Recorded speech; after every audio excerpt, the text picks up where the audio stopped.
दोस्तों, अफगानिस्तान एक ऐसा देश है जो अपनी प्राकृतिक समृद्धि के लिए जाना जाता है और यहाँ के सोडियम खनिज उनमें से एक हैं।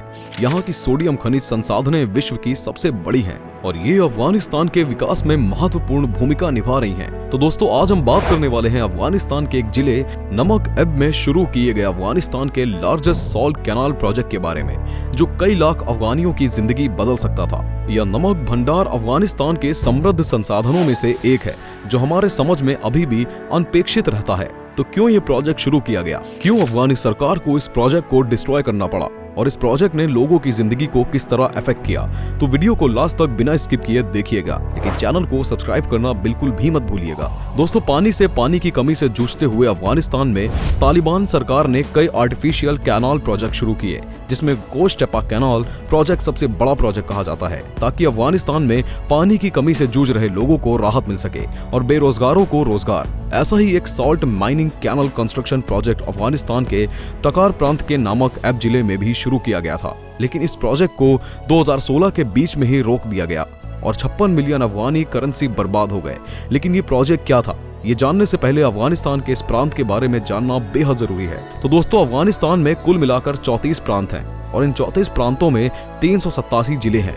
अफगानिस्तान की कुल जनसंख्या करीब 4.5 करोड़ के आसपास है। अफगानिस्तान के टकर प्रांत में मौजूद नमक एब जिले की हालात बद से बदतर बताए जाते हैं। 2005 में नमक एब जिला एक समय में तालुकान जिले से अलग हो गया था और 2018 के अंत में नमक एब जिला अफगानिस्तान के सरकार के कंट्रोल में था और तालिबानी सल्तनत का विरोध करता था। टकर प्रांत के नमक एब जिले के कुल क्षेत्रफल 547.4 वर्ग किलोमीटर है। जिले में कुल 28 गाँव हैं, जिनकी जनसंख्या 13,579 है, जिसमें से केवल 50% जनसंख्या ही कामकाजी है। जिले में कुल मिलाकर 2500 घर हैं, जो टकर जिले के सबसे छोटे घरों में शामिल हैं। इस जिले में केवल एक ही नदी है जो खानबाद पहुंचने के रास्ते में उत्तर की ओर बहती है। इस जिले की वाटर सिस्टम के अलावा यहाँ की सड़कों की हालत भी उबड़ खाबड़ और पथरीली है। रिपोर्ट्स के अनुसार 2006 तक जिले के केवल 10% हिस्से में ही सड़क पहुंची थी। नमक एब की सीमा उत्तर में तालुकान जिले, पूर्व में फरखर जिले, दक्षिण पूर्व में वारसा जिले, दक्षिण में फरांग व घरू जिले, दक्षिण पश्चिम में गुजरगाही नूर जिले और पश्चिम में चल जिले से लगती है। फरांग व घारू और गुजरगाही नूर बगलान प्रांत में है, जबकि बाकी सभी जिले तखर प्रांत में हैं। दोस्तों, अभी कुछ साल पहले अफगानिस्तान के तरख प्रांत में नमक एब जिले के लोगों को एक ऐसी आपदा का सामना करना पड़ा जिसने 6 महीनों के भीतर ही इस जिले के 20 एकड़ में रहने वाले लोगों के लिए मुसीबत के दरवाजे खोल दिए। अफगानिस्तान की सरकार ने समस्या की जांच करने के लिए, उनका समाधान ढूंढने के लिए एक शोध दल को वहां भेजा और नमक नहर के पुनर्निर्माण की योजना को शुरू करने का प्रयास किया और जल और ऊर्जा मंत्रालय ने 2016 में इस परियोजना को शुरू करने का वादा भी किया था। लेकिन यह परियोजना पूरा होने के बाद पूरे तरीके से नष्ट कर दी गई और 56 मिलियन अफगानी करेंसी खारे पानी में बह गई। दरअसल ये नहर इस क्षेत्र में रहने वाले लोगों के लिए विकास और प्रकृति की एकमात्र आशा थी, लेकिन कंस्ट्रक्शन का काम ठीक तरीके से न हो पाने की वजह से इसे 6 महीने के भीतर ही पूरी तरीके से खत्म कर दिया गया।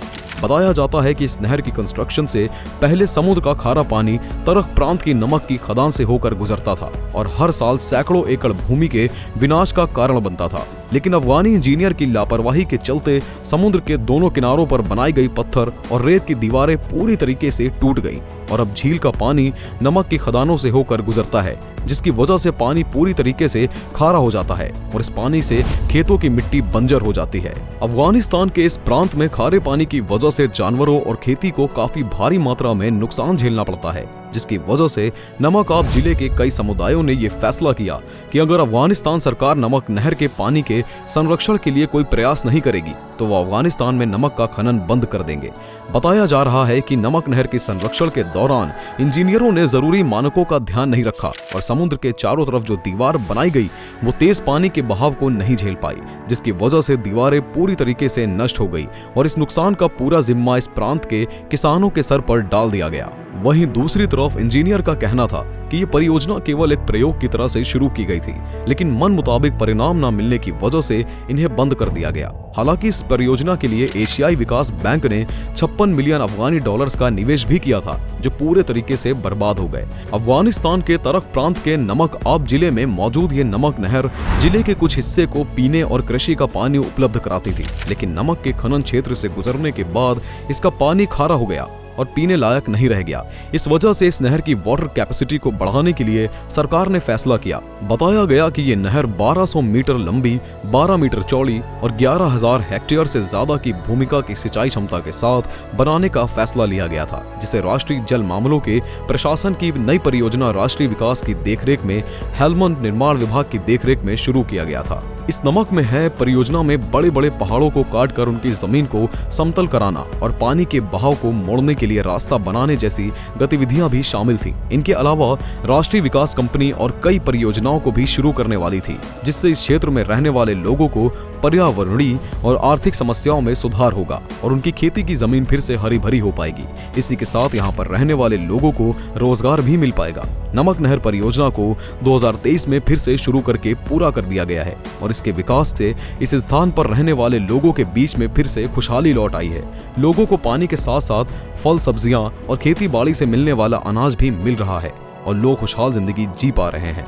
लेकिन इसी बीच एक और मुसीबत इन लोगों के सर पर आ पड़ी कि नमक नहर परियोजना को तो फिर से शुरू कर दिया गया और पानी की आपूर्ति होना शुरू हो गई, लेकिन नमक खदानों में काम बंद कर दिया गया, जिससे इस प्रांत पर रहने वाले लोगों को रोजगार पर काफी हद तक असर पड़ा। जानकारी के लिए आपको बता देते हैं कि 2021 में तालिबान सत्ता ने अफगानिस्तान पर अपना अधिग्रहण किया, लेकिन इससे पहले अफगानिस्तान में खनन के लिए कई खदानें मौजूद थी, जिनको अफगानिस्तान के खान और पेट्रोलियम मंत्रालय कंट्रोल करते थे। इसका हेड ऑफिस काबुल में है। अफगानिस्तान भले ही ऊपरी तौर पर बेहद गरीब देश माना जाता है, लेकिन अफगानिस्तान में 1400 से ज्यादा खनिज क्षेत्र मौजूद हैं, जिनमें बैराइट, क्रोमाइट, कोयला, तांबा, सोना, लौह अयस्क, सीसा, प्राकृतिक गैस, पेट्रोलियम, नमक, सल्फर, लिथियम शामिल हैं। इनके अलावा अफगानिस्तान में रत्नों में उच्च गुणवत्ता वाले पन्ना, लापिस लाजुली, लाल गार्नेट और रूबी की खानें भी मौजूद हैं। अफगानी पेंटागन और संयुक्त राज्य भूवैज्ञानिक सर्वेक्षण के एक संयुक्त अध्ययन के आधार पर अफगानिस्तान में अनुमानित 1 ट्रिलियन अमेरिकी डॉलर से ज्यादा के खनिज तत्वों की खदानें मौजूद हैं, जिनका खनन अभी तक नहीं किया गया है। अफगान न्यूज की एक रिपोर्ट के अनुसार तख्चा खाना नमक खदान में निष्कर्षण कार्य के सरकार द्वारा निलंबित होने की वजह से सैकड़ों मजदूर बेरोजगार हो गए थे और अब वह चाहते थे कि सरकार नमक खदान का काम कानूनी रूप से फिर से शुरू करे ताकि उन्हें रोजगार के अवसर मिल सके। ये सभी लोग बेहद गरीबी में जी रहे हैं और उनके पास काम करने के लिए कोई भी काम धंधा या फिर रोजगार नहीं है। नमक खदान में हर साल हजारों मजदूर अपने परिवार का भरण पोषण करने के लिए काम करते थे, लेकिन नमक खदान में काम की रुकावट आने की वजह से इन सभी के भूखे मरने के दिन आ गए हैं। बताया जा रहा है कि अफगानिस्तान की सरकार ने इस खनन कार्य को लीगल बनाने के लिए कई महत्वपूर्ण कदम उठाए हैं और 3 खनन कंपनियों के साथ समझौते पर हस्ताक्षर भी किए हैं और उम्मीद लगाई जा रही है कि जल्द से जल्द अफगानिस्तान में फिर से नमक खदानों का काम शुरू किया जाएगा और लोगों को रोजगार मिल सकेगा। तखर अफगानिस्तान के उत्तर में नमक की विशाल खदानों के अलावा कोयले और सोने की भी असंख्य खदानें हैं। विशेषज्ञों का मानना है कि अगर इन खदानों का कानूनी तौर पर दोहन किया जाए तो इससे नौकरियां पैदा होंगी और सरकार को अच्छा राजस्व मिलेगा। तो दोस्तों, उम्मीद करते हैं कि अफगानिस्तान की सरकार जल्द से जल्द अपनी परियोजनाओं पर काम करना शुरू करे और इस स्थान पर रहने वाले लोगों की जिंदगी में सुधार आ सके। आपको वीडियो पसंद आई हो तो हमें कमेंट करके जरूर बताएं और ऐसी जरूरी इन्फॉर्मेशन जानने के लिए हमारे चैनल को सब्सक्राइब करना बिल्कुल भी ना भूलें।